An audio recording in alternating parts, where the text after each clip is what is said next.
Good evening.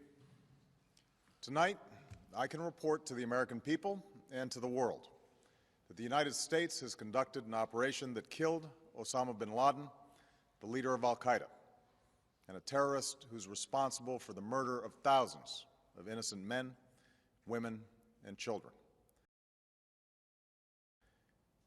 It was nearly 10 years ago that a bright September day was darkened by the worst attack on the American people in our history. The images of 9/11 are seared into our national memory. Hijacked planes cutting through a cloudless September sky, the Twin Towers collapsing to the ground, black smoke billowing up from the Pentagon, the wreckage of Flight 93 in Shanksville, Pennsylvania, where the actions of heroic citizens saved even more heartbreak and destruction. And yet we know that the worst images are those that were unseen to the world. The empty seat at the dinner table, children who were forced to grow up without their mother or their father, parents who would never know the feeling of their child's embrace, nearly 3,000 citizens taken from us, leaving a gaping hole in our hearts. On September 11th, 2001, in our time of grief, the American people came together. We offered our neighbors a hand, and we offered the wounded our blood. We reaffirmed our ties to each other and our love of community and country. On that day, no matter where we came from, what God we prayed to, or what race or ethnicity we were united as one American family. We were also united in our resolve to protect our nation and to bring those who committed this vicious attack to justice. We quickly learned that the 9/11 attacks were carried out by al-Qaeda, an organization headed by Osama bin Laden, which had openly declared war on the United States and was committed to killing innocents in our country and around the globe. And so we went to war against al-Qaeda to protect our citizens, our friends, and our allies. Over the last 10 years, thanks to the tireless and heroic work of our military and our counterterrorism professionals, we've made great strides in that effort. We've disrupted terrorist attacks and strengthened our homeland defense. In Afghanistan, we removed the Taliban government, which had given bin Laden and al-Qaeda safe haven and support. And around the globe, we worked with our friends and allies to capture or kill scores of al-Qaeda terrorists, including several who were a part of the 9/11 plot. Yet Osama bin Laden avoided capture and escaped across the Afghan border into Pakistan. Meanwhile, al-Qaeda continued to operate from along that border and operate through its affiliates across the world.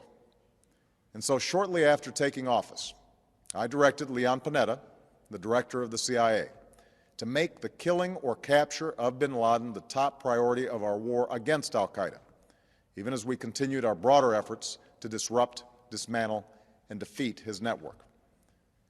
Then, last August, after years of painstaking work by our intelligence community, I was briefed on a possible lead to bin Laden. It was far from certain, and it took many months to run this thread to ground. I met repeatedly with my national security team as we developed more information about the possibility that we had located bin Laden hiding within a compound deep inside Pakistan. And finally, last week, I determined that we had enough intelligence to take action and authorized an operation to get Osama bin Laden and bring him to justice. Today, at my direction, the United States launched a targeted operation against that compound in Abbottabad, Pakistan. A small team of Americans carried out the operation with extraordinary courage and capability. No Americans were harmed. They took care to avoid civilian casualties. After a firefight, they killed Osama bin Laden and took custody of his body. For over 2 decades, bin Laden has been al-Qaeda's leader and symbol, and has continued to plot attacks against our country and our friends and allies. The death of bin Laden marks the most significant achievement to date in our nation's effort to defeat al-Qaeda. Yet his death does not mark the end of our effort. There is no doubt that al-Qaeda will continue to pursue attacks against us.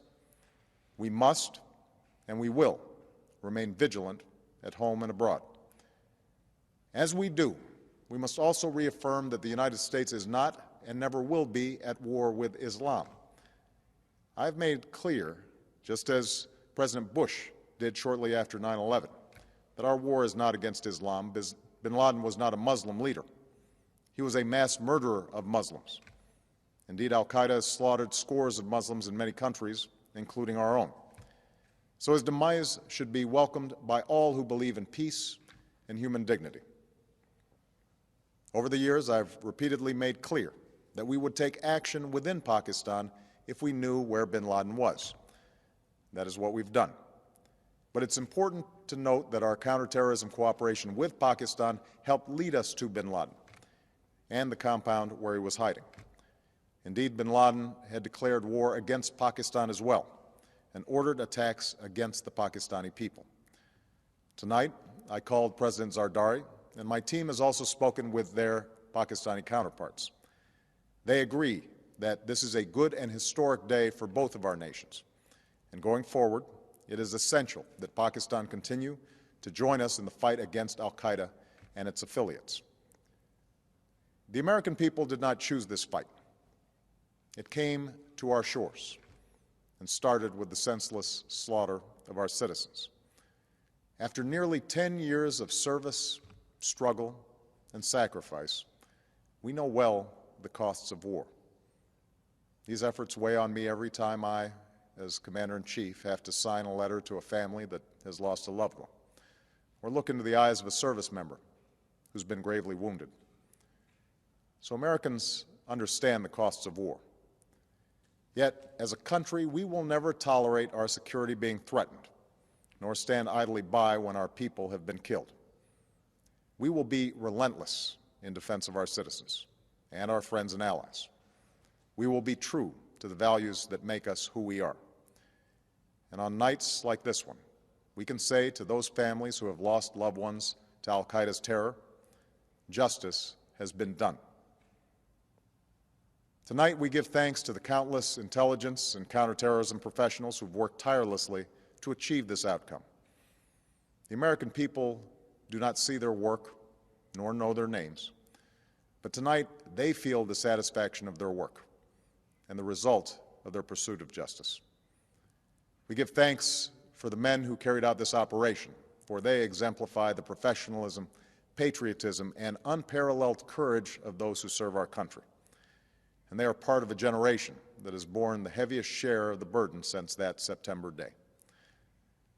Finally, let me say to the families who lost loved ones on 9/11 that we have never forgotten your loss, nor wavered in our commitment to see that we do whatever it takes to prevent another attack on our shores. And tonight, let us think back to the sense of unity that prevailed on 9/11. I know that it has at times frayed, yet today's achievement is a testament to the greatness of our country and the determination of the American people. The cause of securing our country is not complete, but tonight we are once again reminded that America can do whatever we set our mind to. That is the story of our history. Whether it's the pursuit of prosperity for our people or the struggle for equality for all our citizens, our commitment to stand up for our values abroad, and our sacrifices to make the world a safer place. Let us remember that we can do these things not just because of wealth or power, but because of who we are. One nation, under God, indivisible, with liberty and justice for all. Thank you. May God bless you, and may God bless the United States of America.